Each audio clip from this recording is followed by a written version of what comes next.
Your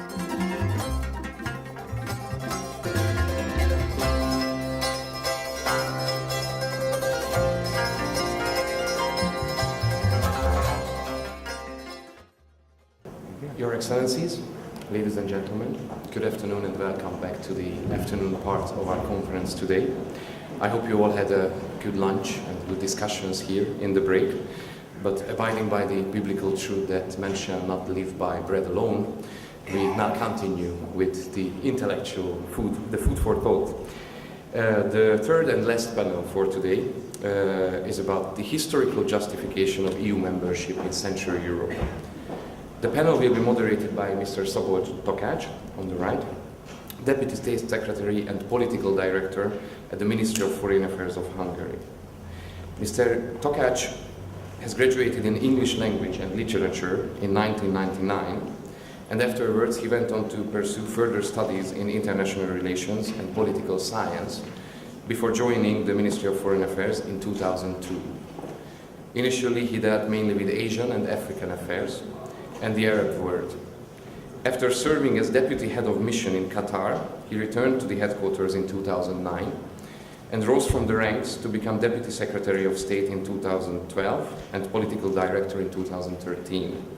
True to his roots, however, in 2013 he organized the first Africa Forum in Budapest in 25 years. So Mr. Takács, the floor is yours. Thank you very much, Mr.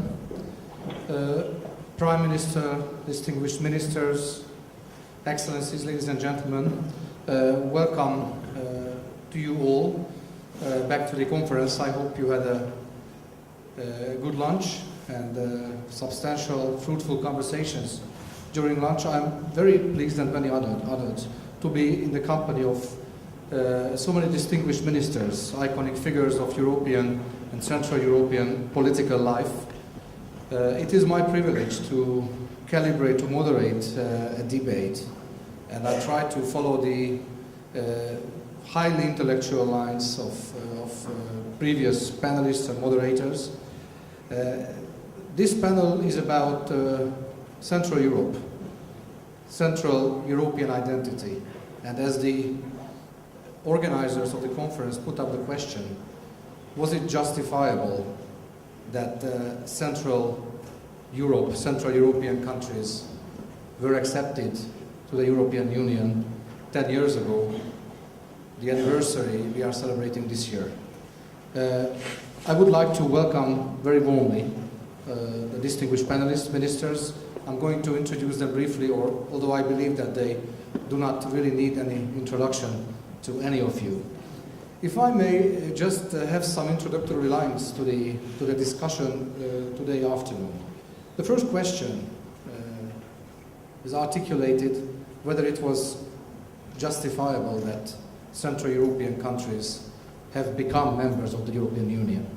Now, if I may take a historical perspective and go back to the year 1335, and the venue is the Castle of Visegrad, when iconic rulers of the time, Charles Robert, King of Hungary, John of Luxembourg, King of Bohemia, and Casimir III, the Great, King of Poland, gathered in the Castle of Visegrad to form a very strong political and economic alliance.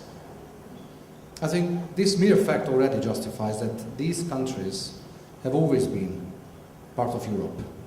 And as you know very well, and we have heard it during the first two panels, the modern Visegrad was revived in 1991, again by very iconic figures of the time, like Walesa, Václav Havel and József Antal, because they thought that the time has called again to form an alliance. And the modern Visegrad initially targeted the approximation of the strategies, how we can direct our countries towards Euro-Atlantic integration. Of course, Visegrad has become four, and we have heard about the success story of this Central European integration scheme. I don't want to go into details about Visegrad because we have heard about it, and we have also heard that Now the value, the leverage, the asset of Visegrad is probably even bigger than in 1991. If I may a little bit talk about Central European identity. I think we, Slovaks, Poles, Czechs, Hungarians, Croats, and so forth, we have several layers of identity. Of course, we have a national identity that we all are very proud of. But we also have a Central European identity, because during the turbulent times of our history, we needed to cooperate and integrate. And it formed an alliance, a Central European identity. Of course, we are all very proud Europeans as well. And we even have an Atlantic identity, which has derived, of course, from becoming a member of NATO. Again, this year we are celebrating 10th and 15th anniversaries of the 4 countries of Visegrad joining EU and NATO. I've heard from several times from different politicians in Austria and other countries as well that they reject the idea that Central Europe is a region between the Russian-speaking world and the German-speaking world. They say it's not true. Central Europe is much wider. And of course, V4 is one of the most successful integration schemes, but this is not the only one. Let me recall the very important initiative, the Central European Initiative, which was formed in this city, Budapest, in 1991, in order to bring together members of the 18 countries of Visegrad, including also Italy and Austria and Ukraine.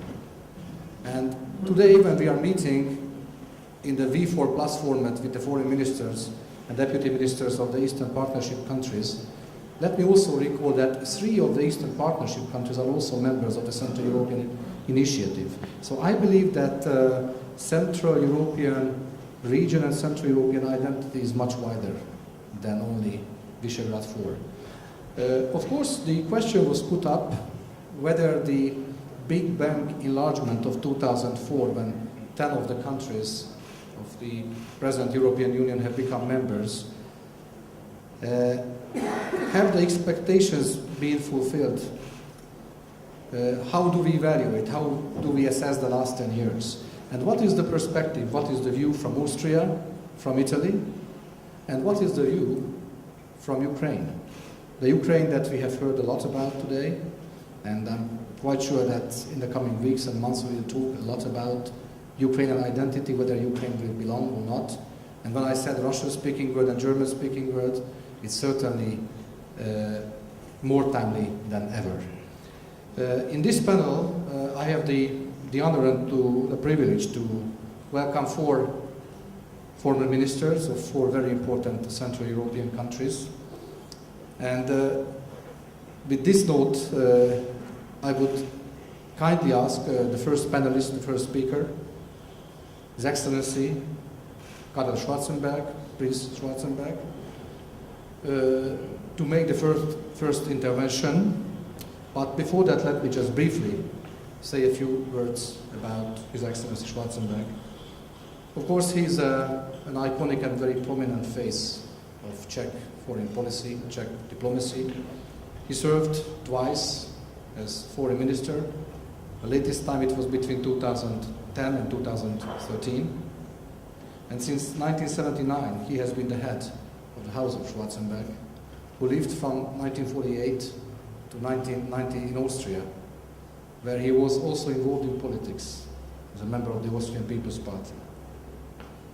His Excellency Schwarzenberg is a noted critic of human rights violations in the former Eastern Bloc, and he also served as the chair of the International Helsinki Federation for Human Rights. Your Excellency, we are pleased to have your presence and have your company, and may I kindly ask you to make your intervention. Thank you so much. I mean, you were mentioning things which were a long time ago. The only still witness I see behind Geza Jasenski, whom I visited when he was still a Hungarian dissident, and we had a modest clandestine meeting. Things have changed, and we are all free, so far so good. When we have founded this very successful Visegrad group, which I do think is especially successful because we never founded any apparatus as well known. There is a secretary of this whole institution. We meet informally. The only fully employed is those who care for the Visegrad Fund, but the Visegrad group as such relies on the cooperation of the ministers of foreign affairs or the government offices. But it works quite well and quite efficient.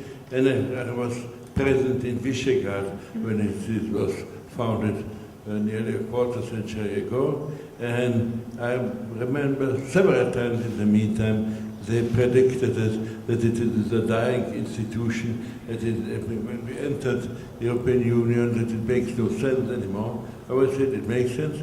The regional cooperation is always important. Other European nations, the Scandinavians, Benelux countries and so on, they detected long ago. And finally, we know too, after quarreling through centuries between us, we detected how useful such a cooperation is. That's something about the past. But maybe because when I read the papers about what we should speak about the historical dimension. And of course, if great historical events happen, we have to go back into history to understand the development. And that's true indeed, of course, when we speak about the great crisis which is in Ukraine. Maybe the decisive fact happened about 300 years ago when the Swedish King Charles XII with his army was lured far into Ukraine, and then the Russian Peter the Great won the battle at Poltava, where Charles XII has to go to Turkey, where he spent several years. The Swedish supremacy in the Baltic was destroyed, and with that, and with the sad fact some time before, that Bogdan Khmelnytsky, the leader of the Cossacks, whose wife was seduced by a Polish grandee, therefore crossed over to the Russian side. And that was the two decisions who changed the fate of Ukraine and made it, to tell the truth, an annex of Russia, which it stayed for many years. Now it is the first time that Ukraine has a chance to be a half-based free country. So far, so good. But what I'm missing is this spontaneous spirit of help which we experienced after '89. Be it as Hungarians, as Poles, as Czechs, Slovaks, whoever, we got then really a substantial welcome from the European countries and from the United States. Now I have some part of the impression that the reaction is a bit ambiguous. Yes, of course, we support the Ukrainian liberty. Of course, what Putin did was not quite the right way to how to do it. But otherwise,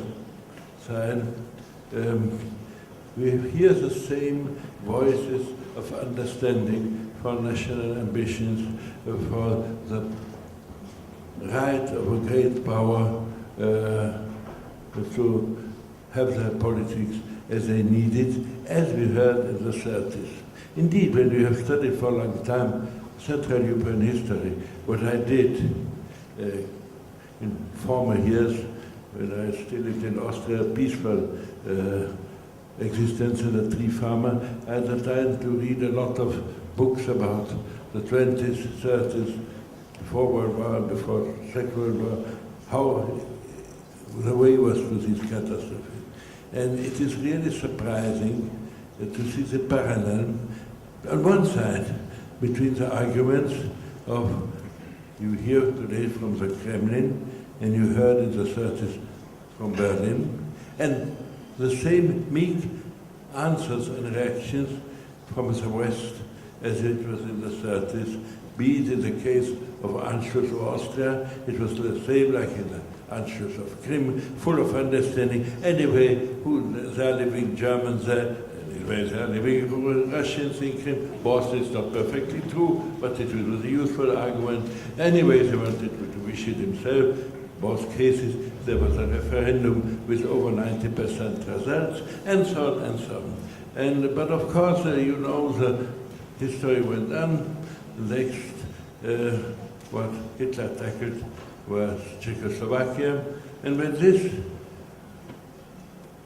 successfully for Hitler happened, where he first took the German-speaking territories, and then the rest of the Czech part of Czechoslovakia, then a half a year later, he started the war with Poland. Out of it happened World War II. So we should have learned in the beginning what happens if you don't oppose the evil in time. You have to stop aggression at its beginning. When it's fully developed, it's much more difficult. And of course I hear the arguments, reading a lot of articles, discussing with a lot of people, but you see, we shouldn't forget, we get all our oil and our gas from Russia. It would be much more expensive, and our production would be much more expensive. It would be difficult for us in the market. Yes, it is true, perfectly true.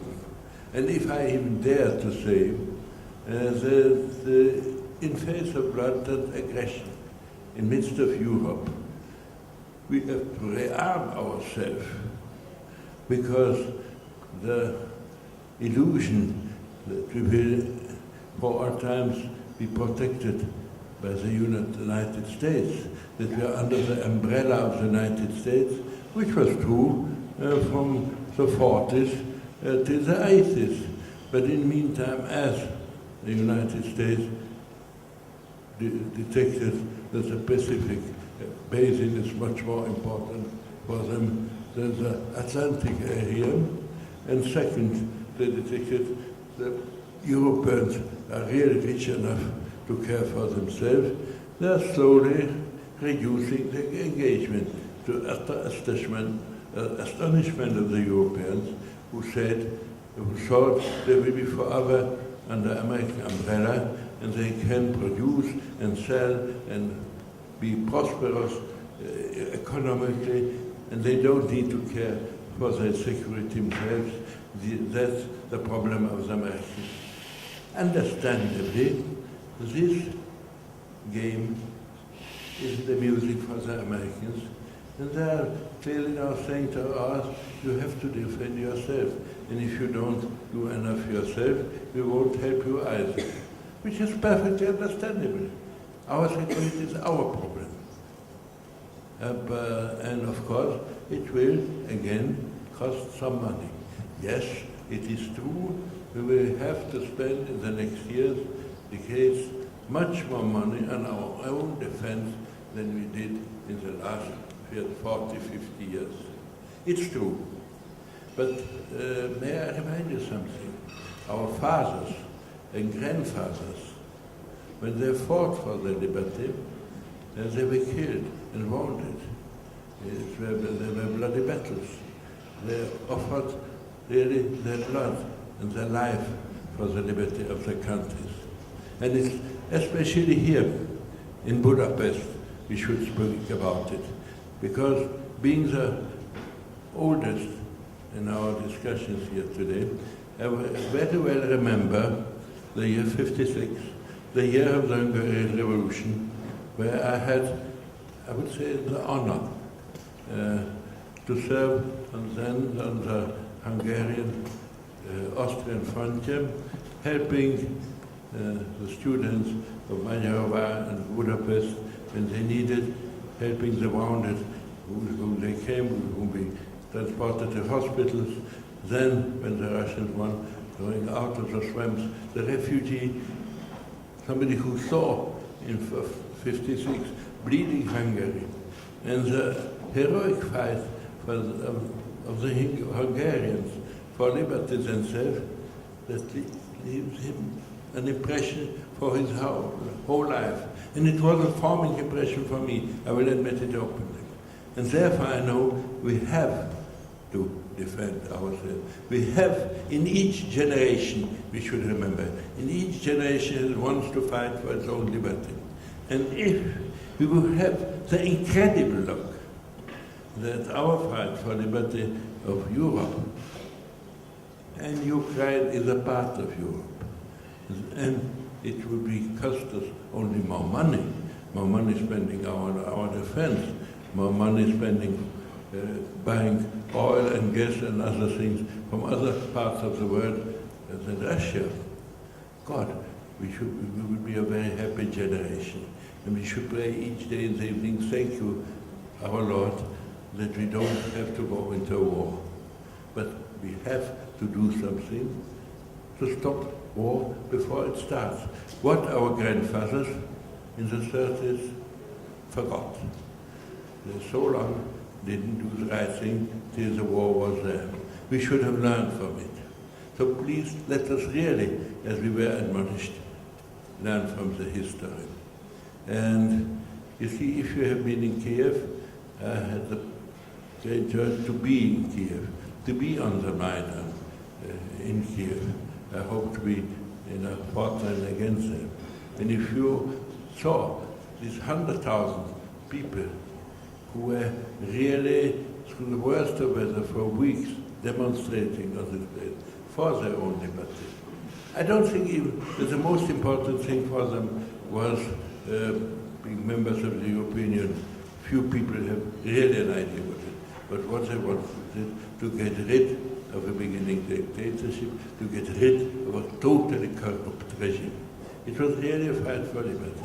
And to see that young people who erroneously believed that we will substantially help them, it was a deeply touching experience. And so maybe I could end my short speech here with what I heard so often there. Slava Ukraine!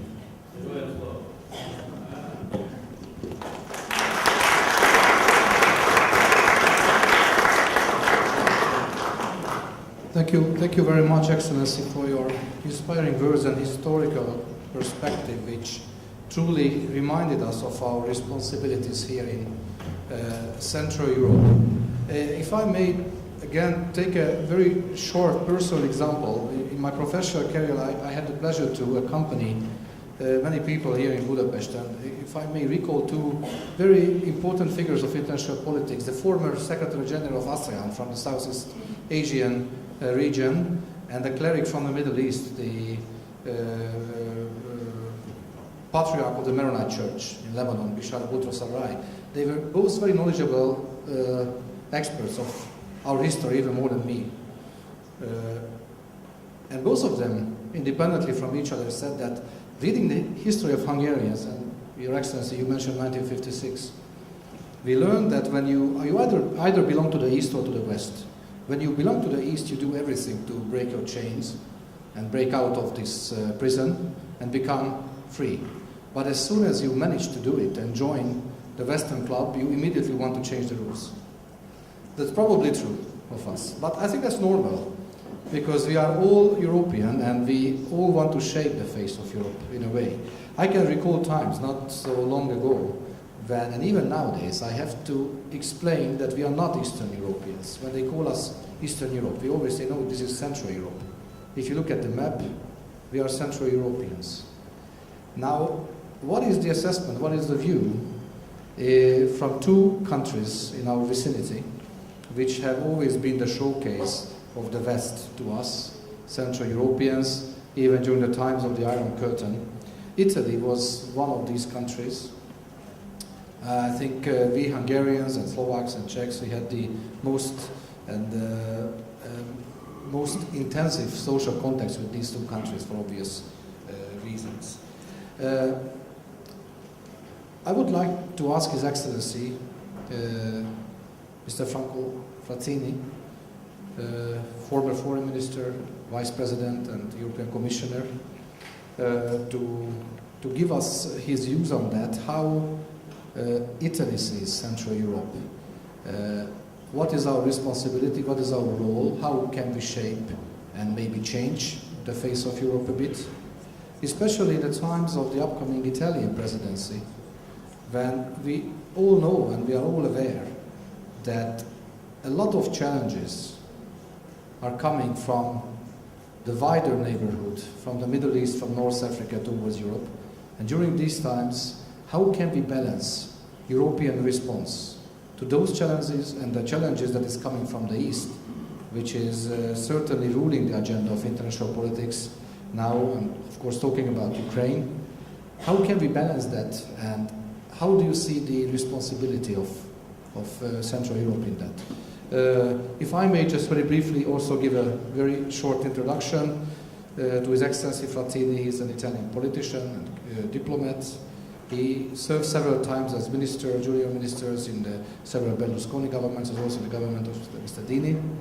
He was twice foreign minister of Italy, once between 2002 and 2004, and lately between 2008 and 2011.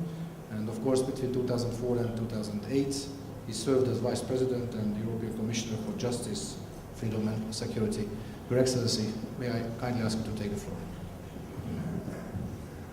Well, thank you very much. First of all, thanks to you, dear Janos, for the invitation. Ladies and gentlemen, dear friends, I had prepared, as Guido said this morning, a paper, a speech in writing, but listening to the previous speakers, including Leslie Carroll, I decided to take some notes and to try to improvise and to be a bit provocative. First of all, I have to say, to be clear at the very beginning, I'm one of the very few crazy persons that still run the risk to talk about United States of Europe. I would be crazy, but I'm convinced that I can dream for a future where there will be a European political union. That is the first point. And the second point, I have to say I was lucky enough to live through exciting times for the European Union integration. And since you all are experts on what I'm talking about, I would say between 2002 and 2008, between my first term as Italian foreign minister and the end of my term as European Commissioner, 2008, unprecedented events took place in Europe. And since you know what I'm talking about, I indicate just the titles. 2002, Russia and United States shake their hands in Italy to establish NATO-Russia Council. Nobody said. It was unprecedented event. 2003, Italian presidency. I was lucky and honored enough to be foreign minister, where we had to negotiate what then became the constitutional treaty. Unfortunately not entered into force, but around the table of the Italian presidency, we saw at that time all the new member states, not only full member states, sitting around the table with equal rights, equal right to raise hand and to give tremendously important contribution to the discussion leading to the Constitutional Treaty of Europe.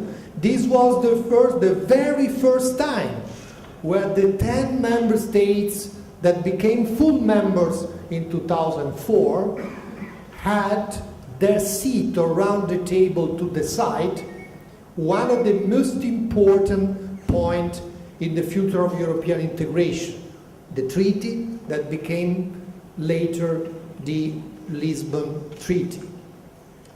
2004, reunification of Europe. My judgment is very clear. I don't need to further elaborate. Being an Italian, you all know how is the position of Italy, regardless the political family of the ruling coalition, left and right. I believe, it was the most important political decision taken since the treaties of Rome. This was the reunification that took place in 2004. Then I became commissioner and vice president responsible for important areas where, again, Central Europe became crucial. I was the coordinator for the enlargement of Schengen space. I remember with some emotion when I myself participated to opening the borders between countries like Germany and Poland, or my country and Slovenia, where there was a city divided in two through a wall, Gorizia and Nova Gorica, places where people were shot. Only 15 years before that date was Christmas 2007. These were exciting times for Europe, and I was there. So how can I deny all these? How can I take for granted all these important achievements? And what about the launching for the first time of the European United Migration Policy with the establishment of Frontex? I was the responsible to propose Poland to have the headquarters of Frontex. Many blamed me. You, an Italian, are proposing Poland for the headquarters of the migration agency? Yes, it was right to propose Poland, because Poland and the states of Central Europe were engaged.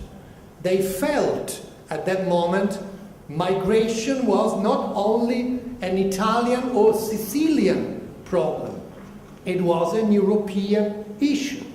These were exciting times, but then the crisis came.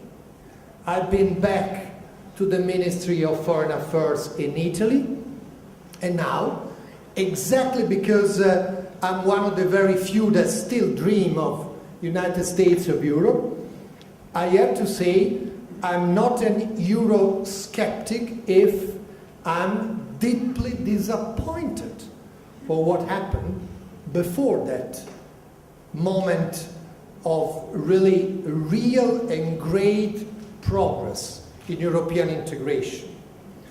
Take the crisis.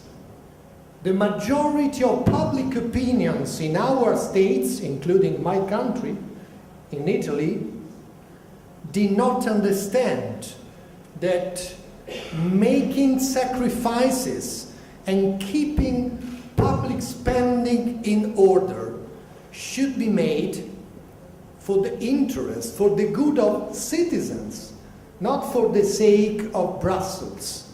But that message was misunderstood. The large majority of public opinions in my country and elsewhere, many countries, still believe that all these sacrifices were made because Brussels imposed, not because it was absolutely right to keep public spending in order in Italy and to have a surplus and to get less than 3% of GDP. It was extremely important for the interest of my country, not because in Brussels they like very much. So, but public opinion did not understand.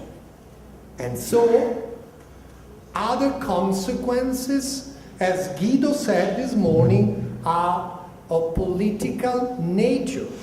not of economical nature. Crisis brought political consequences leading to setbacks in the areas where we have been able to get important achievements like the ones that I indicated. I'll make just the titles of some examples. Take the Balkans. For Italy, for me, for the next Italian presidency, I'm sure, I'm no longer in the government, I'm sure, Western Balkans will remain a top priority.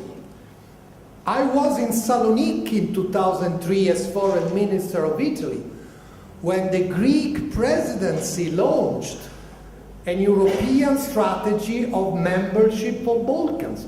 We should not forget, 10 years later, that strategy is still unaccomplished. We have to get in the European family all the Western Balkans countries. Serbia started. Other countries are on their way. It's not a gift, a membership. It is the result of fulfilling all the criteria, but that is the priority. But take the Balkans. Unfortunately, in that moment of European fatigue, I remember myself when I launched as European Commissioner visa policy for Balkans, opening the doors for visa-free regimes for that countries. Now there are European member states that are putting in doubt even that strategy. They would think or rethink about visa-free policy vis-à-vis some of the Western Balkans countries. That's to give you the atmosphere, even though they all realize, including Germany, that visa-free regime has been a great achievement, the most tangible result for the young people and students living in Belgrade that had never been outside Serbia before, visa-free regime. Is that a tangible message? Yes, it is. But now there are those that would think about putting in doubt. Take the Ukrainian crisis. Ukraine is a key priority. Yes, it is. Many remarks have been made. But you know perfectly that each and every action leads to opposite reaction, not only in physics, also in foreign policy. And of course, one of the first mistakes I remember myself when we launched with conviction the Eastern neighborhood, we gave the wrong illusion to our friends in Kiev to have established a new preferential way of some kind of pre-accession to European membership. This was a wrong message. And these were an illusion we have created. And now, in meantime, what we did not do, we did not pave the way to get Ukraine closer to European Union, not as a counterweight to the Russian Federation, but as a normal, legitimated decision taken by the Ukrainian people. This was the other mistake, to present the contradiction. We want to get Ukraine in against Russia.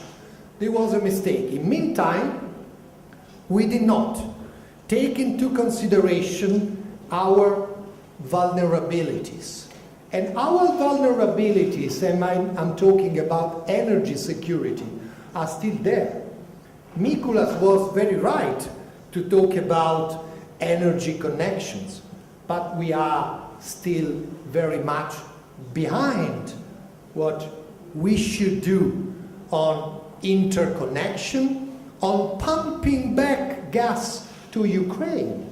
How is it possible now is difficult. How is it possible if there are still some doubts on the only one alternative energy route to Russia, which is Trans-Adriatic pipeline between Azerbaijan and Italy? There are those, they are putting in doubt that infrastructure, which is for the moment the only one bypassing the problem of Russia closing or opening. This is a problem of strategy. We have been making some mistakes on that, and I think while de-escalation is the key, while decentralization, as Radek said, is the right way, why the decision have to be taken by the Ukrainian people and not by imposition from Moscow? Absolutely right, but concrete strategies, European strategies, energy security, how you can help you without Moscow, these are more important than just imposing sanctions. And when I come to security, my third point, 10 years and more later, after the 2003 strategy for European security, what about European security? You all will remember December's Council talking once again about European defense. The leaders just repeated what had been repeated many, many times. Where is the idea of European defense strategy? Why? To reassure our friends in Poland and in the Baltics, we needed hundreds of American soldiers to be deployed on the Polish territory instead of a European defense strategy to reassure members of Europe. Where is European defense strategy 10 years later? At the point number 4, take the Mediterranean. To me, the northern Mediterranean is responsible, together with the rest of Europe, for the south of Mediterranean. President Dini talked about migration.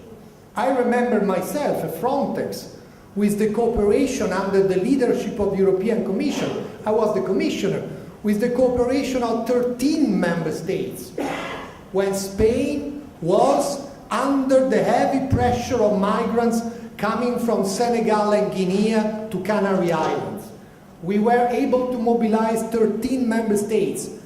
How can I explain to my compatriots to say, vote for Europe, the fact that only in 1 month Italy spends for the national migration Mare Nostrum mission more than what Frontex disburses for 1 year of protection, so-called protection of Mediterranean shores? How can I explain that we have to spend in 1 month more than what Frontex dedicated for 1 year? Is impossible to explain to the Sicilians that were extremely generous in helping so far, from January to now, 30,000 human lives at risk. They saved. We Italians saved. We are very proud. But how can I explain that this is Europe? This is not Europe. This is renationalizing competencies that are European responsibilities. Let's talk about my final point, the rest of Mediterranean. I will be very brutal. Is there anybody here that thinks in this moment of pre-Cold War with the Russian Federation we would be able to stop the bloody regime of Assad? Please, is there anybody thinking that without an international cooperation, including Russia, we would succeed in stopping that bloody regime that is going to the next elections? And I make a prediction, Assad will be apparently, legally, democratically re-elected. Is it a joke? No, it is not a joke. It is a tragedy for people living in Syria. I was in Jordan. I was in Jordan in the very days where there was the occupation of Crimea from Russia. I saw with my eyes people in the streets of Jordan applauding to Russia for that. What has Jordan to do with Russia is the sense that there is another superpower countering the power with the United States. This is very dangerous for all of us. We cannot underestimate. What about Egypt? After having supported the, I would say, regime change post-Mubarak and Morsi, now what happens? What is happening now? Al-Sisi will become president of Egypt, and he will have, and he has already now, more than 100 military advisors. Where are coming from? They are coming from Moscow. They are already in Cairo to advise the new president of Egypt. Is there a mistake made by us, by the West, by Europe? Yes, it is a mistake. We run the risk to lose Libya. After winning the war, we are losing the peace. We run the risk of partition of Libya, and Italy knows very well, better than others, how is the situation. So, what is my conclusion? For all these reasons, we need a political union. Not only the dream of United States, we need a common foreign and security policy, not only a monetary or banking union policy. We need political leadership. Some said so this morning, but your countries of Central Europe are crucial because these are not problems for Mediterranean Europe or problems for Greece or Spain, are issues for all of you. And Ukraine is not an issue only for Poland, it's for me a priority issue if I lose ground vis-à-vis Russia that tries to impose its solution. But I don't want to impose my constitution and my solution to Ukraine as well. This is my conclusion. My only vision for the future is a political union. Otherwise, we will have a European Parliament dominated by those that believe that Europe is a part of the problem, not a part of the solution.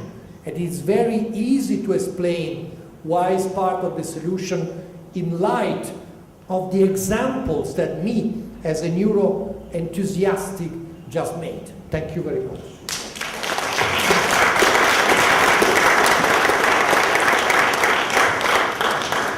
Thank you very much, Mr. Minister, for your very thought-provoking and provocative questions. Very comprehensive assessment of the situation of Europe and around Europe.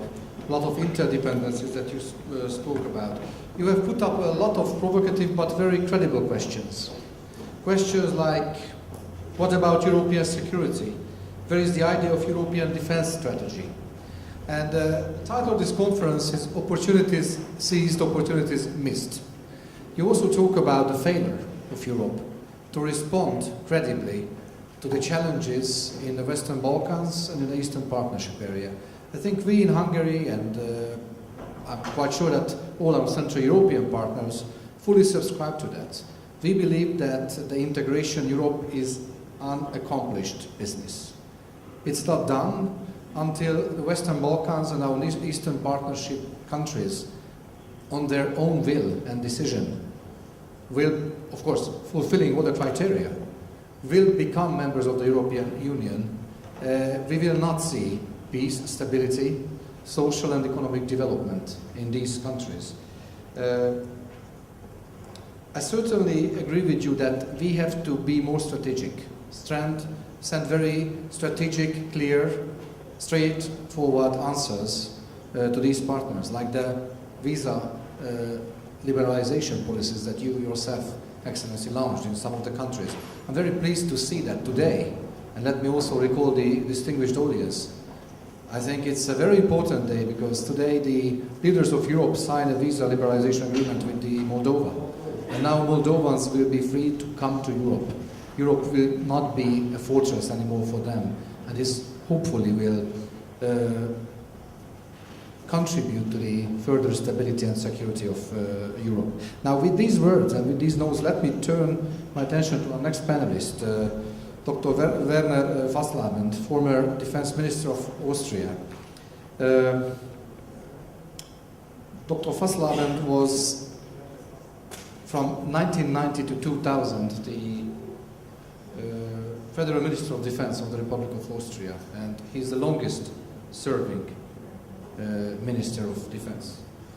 A soldier and a politician, and he was also, and he's also, a very strong supporter of Austria's active participation in the formulation of a future European security policy, and organized the very first meeting of EU Ministers of Defense in 1998. Later, he also served as a Speaker of the Austrian Parliament. Excellency, may I ask you to give us your thoughts on whether the enlargement of the European Union and the possible further enlargement of the European Union will create more problems or other solutions?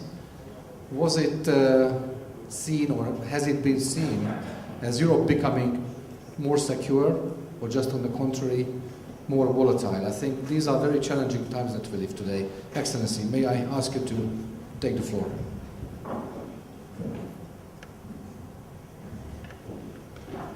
Dear Mr. Takac, Janos, it's a great pleasure to be here to celebrate Janos Martonyi's big birthday on the one hand, and also to celebrate 10 years of membership to European Union. And before I say a few words about whether this was a success or maybe even a big success, just let me mention that only 10 years before, 1994, Austria decided to join European Union. We had a referendum in June 1994, and it was successfully completed. And for me, this was the day when I said, now we go back to Brussels. Almost exactly for the day. 200 years before, the Austrians had to leave Brussels. We governed it for around about 200 years. And with the Battle of Namur in 1994, against the French, we lost, and we had to leave it. And it was a loss. And we thought, yeah, we would come back because we always felt as an integral part of this greater Europe, of course. And not only it was Austria, but I felt in the same way, of course, with our neighbors. And this also was the reaction. When we had finished the negotiations with European Union, and they were very, very tough, maybe much tougher than you had it afterwards, 10 years afterwards, really tough. But we came back, and I remember the next day we sat together with Alois Mock and said, okay, and the next political goal is to bring in our eastern neighbors. Because we were convinced that this was a necessity not only for ourselves, but for the whole of Europe. Because, of course, this belongs together, and it always belonged together. And if I just want to mention a few facts from the history. It was already in the 13th century when prominent politicians from different sides, whether this was Ottokar from Bohemia or Matthias Corvinus from Hungary, they tried also more or less to govern not only their own country, but the whole of Central Europe. Hungary, Austria, Bohemia as the center of a bigger Europe. And then it was already in 1515 when a Jagiello, Vladislav V, who was at this time in opposition to his Polish and Lithuanian descent, king of Bohemia and of Hungary, when he decided to marry his children to a Habsburg family. And from this point then for 400 years, those countries belonged together and formed their culture together, formed their economy together. And of course, this was a heritage we cannot, even if we want to, we cannot forget it. And this also was the reason for us, of course, to think of our neighbors and also the experience. You know, I was born and brought up immediately next to the Iron Curtain, to the Slovak country, and only 15 kilometers far from the Hungarian border. And so far, I could tell you from my own experience what it meant to have this division in Europe. And on the other hand, I also knew the tales from my ancestors about the way of life that had happened in the generations before. And if I look now, what has happened? Was it a success? I have to say. It was not only a success, it was certainly a big success. It exceeded by far the expectations. Because I have to admit, I was not absolutely sure whether it made sense to overtake 10 countries at the same time. The big bang. I come from private industry, and I know how difficult it is to integrate a bigger part, a part that is almost as big as your original company and so on. And insofar, this was an experience. But if you look to the situation, you have to say, the problems that are made now in European Union do not come from the Central European countries, but they come from other sides. And certainly, there are other problems and other challenges we have to look at first. And if I ask myself, why was it so important? Just, I want to mention one fact. I cite it very often. If I look to the importance of our eastern neighboring countries, small, relatively small countries like Czechia, Slovakia, Hungary and Slovenia, if I look to the importance for the Austrian exports, then I have to say you would not believe how important they are. If I take the 5 small neighbors together with Switzerland, you know, and although they still are underdeveloped, if I compare this with Germany and Italy, I have to say, if I compare it with the biggest nations of the world, with our exports to America, to China, to Russia, to Japan and to India, you would not believe it. But those 5 small countries with together 36 million people have around about 30% more importance for our exports than the big one with 3.5 billion people. Why? Because neighborhood not only matters, but it is decisive for the economic development. Because only in the neighborhood, small and medium-sized countries can cross the border and make their business. And which out of our countries do have those big international companies that can go to China and so on.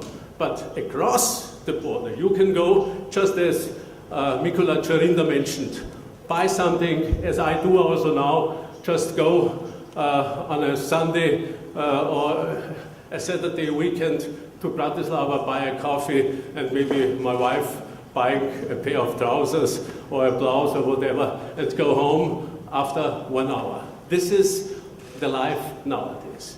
And of course, it would not have been possible to develop our own economy and the economy of our neighboring countries without this very close membership with the same currency and other advantages, and also advantages that still have to come. And this is also the reason, of course, if you look to Ukraine. Ukraine is a very similar case. If you look back to the history, from the Rurikids that went to Kiev, from the Rurikids down to the 19th and 20th century, There are so many links between all those Central European countries. If I just want to mention that still our main legislation, civil law and criminal law, that they were practiced first in nowadays Ukraine. We have, this was called then Western Galicia, and they practiced our laws first of all in Ukraine before they introduced it in the whole of Austro-Hungarian monarchy. Yeah, and what is the effect? Of course, we also have to rely, and of course Ukraine is as important for us as we are for Ukraine. Why? Just look at the geopolitical situation of Europe. We are surrounded by seas, in the north, in the west, in the south. The only direct land connection is in the east. And of course the development of the east will also be important for us. And insofar as our next door neighbor Ukraine, very important also for European development. And not only Ukraine, but Moldova and Belarus and the Caucasian region. Of course it is, because otherwise we cut off our own development possibilities. And this cannot be the sense. But besides that, I would say, it's not only our interest, it's also Russian interest. If you look at that kick-on effect, you can say that without bringing Ukraine close to European Union, the whole south of Russia will not have a good opportunity to develop. I'm absolutely sure that the whole region from Smolensk to Saratoga will have difficulties to develop without direct moral. And we do not think to the principle, what is the rest of our community of values? What is it? Is it still a community of values? It's nothing. We just talk about in theory, like on Sundays, preaching, but not in reality. And if I look beyond that, I also have to say, if we admit it, then we will have the same consequence that we had already in not reacting to the invasion of Russian troops in Georgia, in South Ossetia, and in Abkhazia in 2008. The main reaction of European Union was a visit of President Sarkozy in Moscow, and we were proud that Sarkozy did it because he was in the presidency then. But nothing happened. Of course Putin will react in his way. He takes his chances, what he thinks is the best or is in his personal interest or the interest of his country. If we don't react, I promise you, it's only a question of time when the next case will come up on the stage, whether this will be Moldova, Transnistria, or other countries in the Caucasian region. And insofar, I'm absolutely sure that this is also important for the whole European security, and not only the European one. I was absolutely convinced that when Putin took the Crimea, you can be sure that at least a few dozens of generals, diplomats and politicians in Beijing said, okay, probably this is the way we should do it also in our own interest. Not wait very long, but act and let the others react. And as far as we don't even react, they have all the possibilities they want to have. And insofar, what I see is there is no alternative to reaction. A very clear stance, a very clear position. That was demanded now from European Union and from the whole Western world. And I think we should not lose time, because otherwise we will pay it sooner or later, and pay it twice and 3 times. And insofar, for me the question is not whether we should react, but we should react very quickly and very clearly. And don't overestimate him. What shall he do?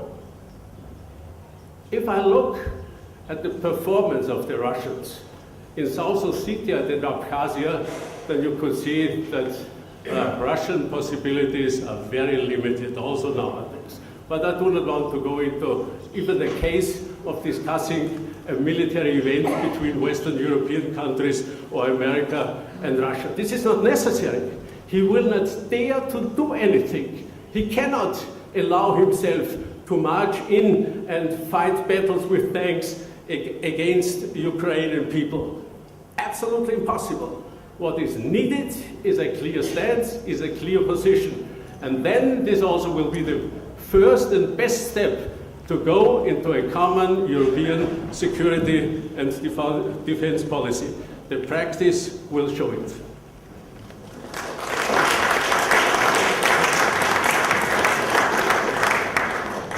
Thank you very much, Mr. Minister, for your thoughts and for your proposals to Central Europe and to Europe, how to react to the crisis in Ukraine. Before I turn to our last panelist in this panel, let me just recall the last 25 years. It's again 25 years since these countries in Central Europe have become independent. And for the last 25 years, we have exactly enjoyed that attention and that support from our Western partners that transformed our countries economically and socially. Despite the difficult structural, social, economic changes, we can say that we have enjoyed those investments and those technology, a new type of world that made our countries more prosperous than 25 years ago. And that's exactly what we cannot deny from the societies of Western Balkan or from the society of Ukraine. Unfortunately, for the last 25 years, we also got accustomed to a Russia which seemed to be cooperative. We all know that the perception of democracy, the perception of human rights is not exactly identical in Russia to that of our Western community. However, Russia seemed to be a partner with which you can cooperate. And this perception led many European countries in Central Europe, in Western Europe, in the south of Europe, to cooperate with Russia comprehensively, deeply, in business, in trade, in energy, in investments, and so forth. And the new reality is that Russia started to challenge the European security architecture that Russia herself was also partly creating. We should not forget Russia taking part in the Helsinki process, Helsinki Final Act, become a member of the OSCE, Council of Europe, signing the these days so frequently quoted 1994 Budapest Memorandum on the status of Ukraine. And what we see now that Russia is clearly violating and breaching these agreements, these contracts, breaching the international norms and principles that guides and leads our life. Now the question is how we should react and what we should do. What is the role of European security policy? What is the role of NATO? Should we be active, proactive, or reactive? And of course, time does matter, because Russia started to play under new rules. When Russia invaded and annexed the Crimea, it was a military aggression. And the military aggression can be answered only by a military aggression. But we were not ready to do that, because we do not want war. We want peace, we want stability, and we want prosperity. We would like to avoid this negative narrative and negative scenario. Before introducing our last speaker, His Excellency Boris Tarasov, 2 times former foreign minister of Ukraine, I would like to put up the question to him that how he sees the prospect of not only Eastern Partnership policy of the European Union, but of course the prospects of his own country, Ukraine. How Europe should act, when Europe should act, and what we should do. How NATO should react. These are very, very crucial and serious questions. Mr. Tarasyuk is a Ukrainian politician and diplomat. First, he was foreign minister of his country between 1998 and 2000. And then, after the turbulent Orange Revolution, he was appointed to be the foreign minister of Ukraine again by that time President Mr. Yushchenko, and later served under several cabinets, including that of Yulia Tymoshenko.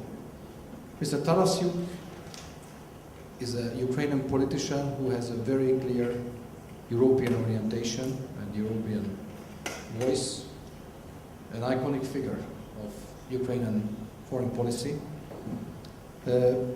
Excellency, I kindly ask you to give us your thoughts on this very serious question, the issue of your country, the state of play and the prospects for the future.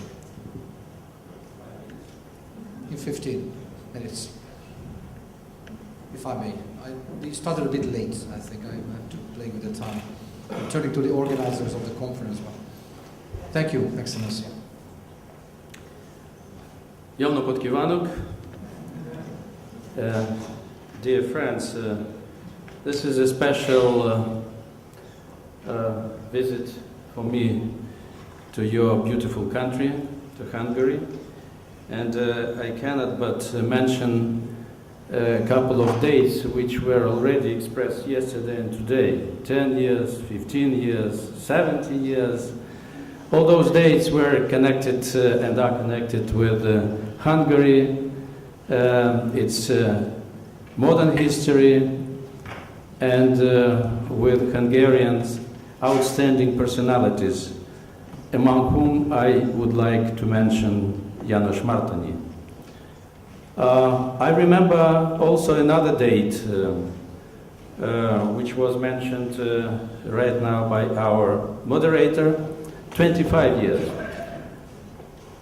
25 years ago, the first Ukrainian delegation led by then Foreign Minister Zlenko visited Budapest on the invitation of the democratic Hungarian leadership. The President Arpad Gyönc, Prime Minister József Antal, and Foreign Minister Géza Jeszenszky.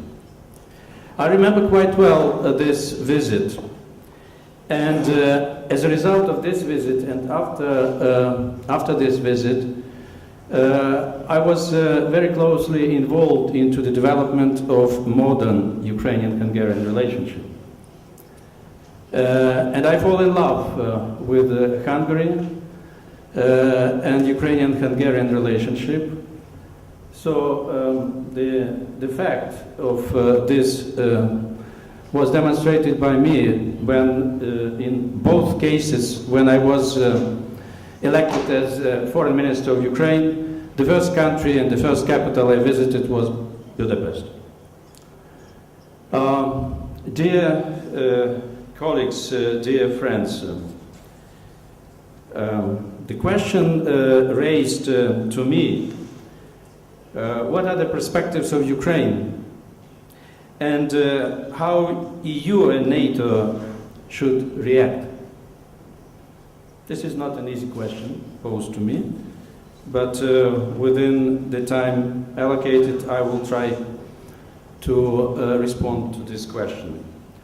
Well, during these recent days and 2 months already, since the first aggressive attack from Russia took place, everybody is mentioning the name of my country, Ukraine, being connected with the Russian aggression, military occupation, and annexation of a part of my country, the Crimea. During these recent months and days, Ukraine is being mentioned and being connected in the consciousness of people with terrorist attack, with subversive activity by Russians, and with the separatism in my country, which is, of course, was not, did not emerge within Ukraine. It was introduced from outside, from Russia. But let me remind you other times when when the name of my country was associated with unprecedented in Europe rise of pro-European movement, which lasted 92 days since November 21st last year, and which ended with 105 lives lost, at the expense of these sacrifices, Ukraine again gained the possibility to go the democratic path. But immediately, Russians tried to punish Ukraine for this attempt to go like the rest of Europe is going in a democratic path. What are the motivations of Russia against Ukraine? Let me share with you my views on the motivations of Russia, because we hear a lot of lies during these recent 2 months from Russia, using huge informational apparatus and spreading the lie. So we hear about the protection of Russian speakers in Ukraine. We heard about Kosovo president and many, many other lies. But what is in the reality? In the reality are 3, to my mind, major factors and motivations of Russia to invade Ukraine. One is to punish, as an example, the country which dared to go democratic way for the second time in its history, short history. One, the Orange Revolution, and another revolution of dignity, we call it, the Euromaidan. So this was motivation number 1, in order that not a single country which is a neighbor to Russia will dare to go along the road of democracy. It happened so that now Ukraine is in the forefront of fight for democracy among all European countries, and is in the forefront to confront the authoritarian Russia. The motivation number 2, Russia is trying to undermine the possibility of Ukraine to go along the declared objective, that is European integration. And the motivation number 3, this news was covered for many months and years from the public attention. Yesterday it was disclosed. Did everybody hear about such a small town as Slovyansk in Donetsk region? Nobody heard of it. So why it is so famous today? Why the center of separatism and terrorism by the Russian intelligence forces are now in Slovyansk, not known to anybody? Because Slovyansk is in the heart, in the center of the 4th largest reserves of shale gas in Europe. That is the reason. So the energy supply is one of the objectives of Russia. So that's why we have the problems in the southeastern Ukraine. And now about the identity. I think that Ukraine felt itself as an inseparable part of Central and Eastern Europe. And speaking about Central and Eastern Europe, one cannot avoid mentioning my country, because even in the times of the Austro-Hungarian Empire, the center of Europe was situated in western Ukraine, in Transcarpathia. Now I would like to come to the question of a moderator. What are the perspectives of Ukraine? Despite of current problems Ukraine is facing and challenges, Ukraine will be inseparable part of a united Europe. So whether we see the reaction from the European Union and NATO adequate? Yes and no. Well, for example, speaking militarily wise, which is not the responsibility of the European Union, I must say that NATO, or specifically the United States, did not do what it did in case of Russia invading Georgia. That is the demonstration of military presence by the way of delivering humanitarian assistance by military aircrafts. the issue number one. And the problem, the demonstration and the fact number two, what Russians did in case of Georgia. The demonstration of military ships close to the seashore of Georgia. This was in 2008. So in Ukraine's case, nothing of a kind happened. Even more, Washington is reminding that Washington does not see any military involvement in the case of Ukraine. So this may be the case, and this is the right of the United States. But what is the purpose of declaring this non-involvement? Probably it would be better to hear the explanation from the United States why the United States didn't implement its commitments according to the Budapest Memorandum on National Security Guarantees to Ukraine. So, and thus giving the way to eroding non-proliferation of nuclear weapons regime. So this is very serious situation. And to finish with, I would like to say that the present confrontation between Ukraine and Russia is not a Ukrainian design. This is a Kremlin design, first of all. And if some in the European Union and NATO think that this is a Ukraine responsibility, so this is a terrible mistake, because we are confronting unprecedented behavior of a rogue state, which Russia is. And the reaction from the European Union and NATO should be adequate. And I hope that very soon, both the European Union and NATO will react accordingly. Thank you very much. Köszönöm szépen.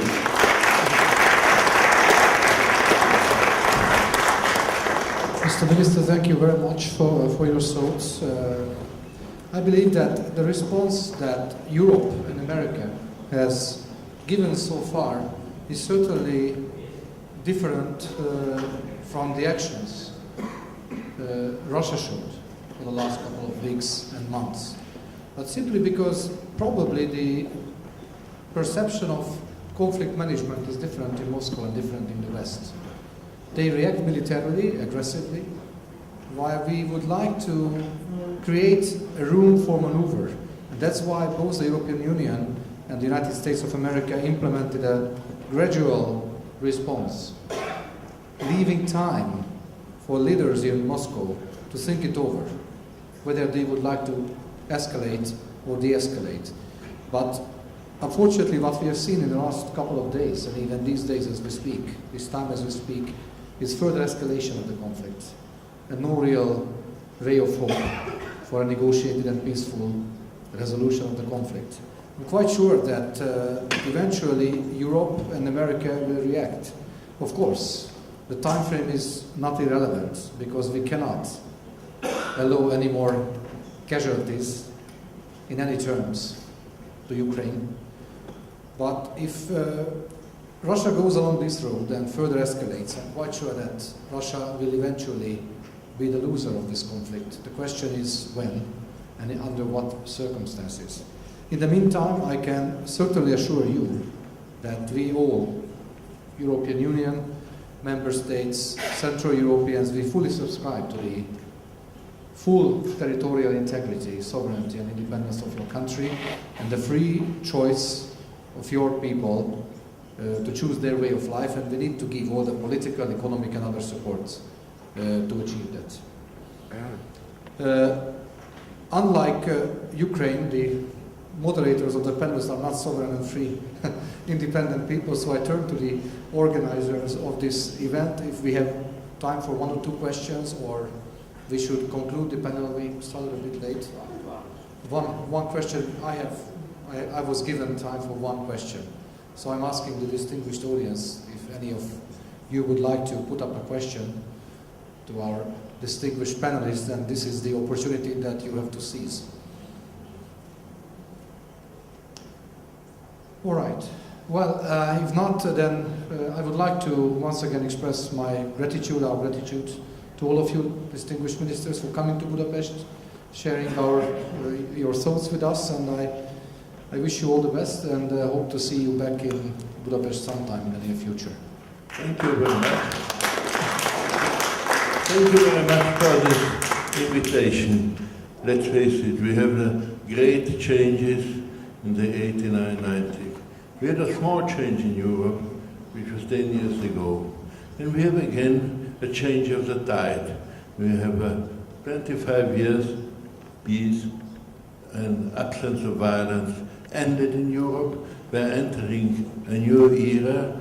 There are some historians who tell us that the 20th century was the shortest because it was from 1914 to 1989. Evidently, the 21st century starts after the break we had of 25 years, again 2014. Well, let's be aware what happens to us now. Thank you. Thank you very much.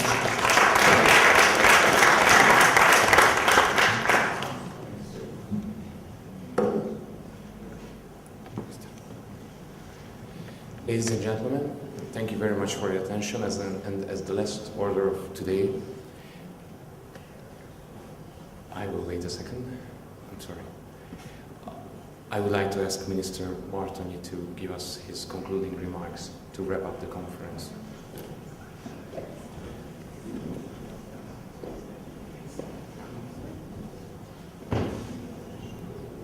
So, dear colleagues, dear friends, there will be no more speech because we are already speaking a lot as far as I'm concerned. And just to let you know that while you are going on with this conference tomorrow and the day after tomorrow, we are now about to start a formal meeting of the Visegrad 4 foreign ministers in a couple of minutes. Then, as usually, we will expand. We will also have the representatives of the External Service. We will have the Deputy Foreign Minister of Estonia. And then we go on and we will have the foreign ministers or deputy foreign ministers of the 6 Eastern Partnership countries. So we continue more or less following the logic of today's discussion. We'll have the representatives of the Ukraine, of Belarus, Armenia, Moldova, Georgia, Azerbaijan.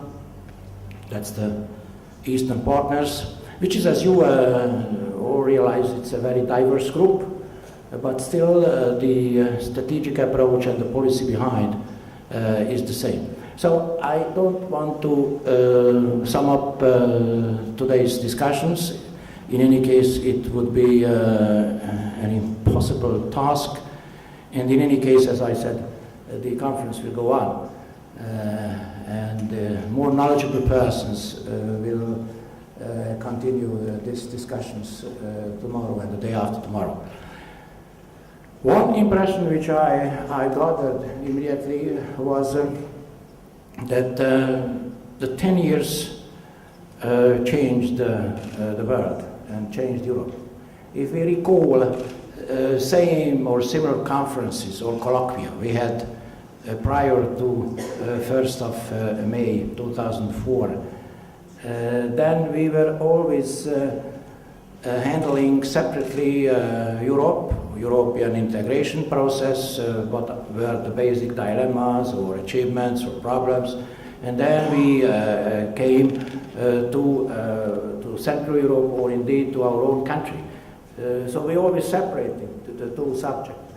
Now it didn't work. So the whole story is now about us. The te fabula narratur. So we are all sitting in the same ship. We can't separate our own country or Central Europe from the general developments in the European Union or the general dilemmas, challenges of the European integration process. which we discussed this morning, and of course it would be a long subject to get into that. But I think many of the messages which we had this morning, but also this afternoon, have been extremely useful, because we all know that that European integration process as such is facing very, very serious dilemmas and challenges. I am not sure if I fully agree with Guido Westerwelle, who said that we have a political crisis ahead of us. After the economic crisis, the next crisis will be a political one, maybe. But we should think about and talk about how to avert it, and what can we do, something against this, so that it doesn't happen. So one of the suggestions or advices we have is that try to go and vote on the 25th of May in each and every member state. So it's an all-European affair. So turnout will be decisive. Now, again, if we look at the turnout figures of the Central European countries and at the others, or the EU average, we will realize that the turnout figures in Central Europe have always been substantially lower than the Western, or indeed the EU average.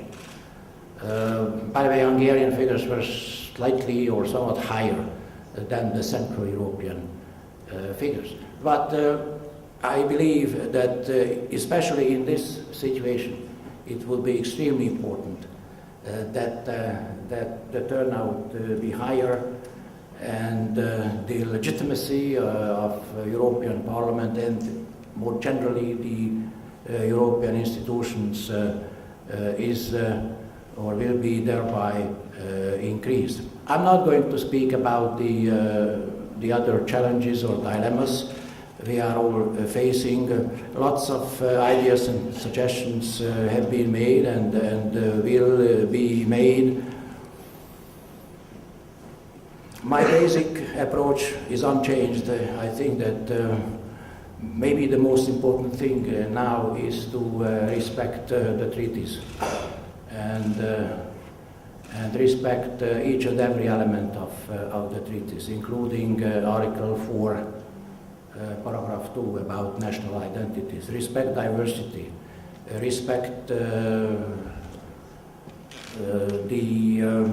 the institutional system as it stands, and of course try to reduce complexity, try to reduce what we call now the over-regulation, which is burdensome, heavy, and what we created, I mean European Union, in the last couple of years or decades is a huge regulatory disequilibrium which somehow should be eliminated.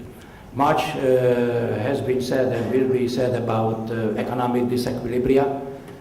Much less has been said about the regulatory disequilibrium. So some things are heavily over-regulated, as has already been mentioned, but some basic things are not regulated. So somehow it has to be, should be rebalanced. But I don't want to get into all the details. I think many of the suggestions this morning have been enormously useful, and they were really very, very good food for thought. But the exercise will go on tomorrow and the day after tomorrow, as said, and I'll be absent because we'll have the formal meeting of the Eastern Partners, V4 plus Eastern Partners tomorrow. This is one of the basic formats of V4, as we also referred to this morning, that we have different formats, and these formats are now extending. Each year they will extend also under the Slovak presidency, when it will be started 1st of July this year. I wish you good luck, and I really would like to thank again to all participants, to those who already had to leave, also to those who are still here. Also to the moderators, who I believe have done an excellent job. It also refers to you, Sabor, so that's... Everything has been fine, and congratulations to all. Thank you all, and enjoy your conference tomorrow. Thank you very much.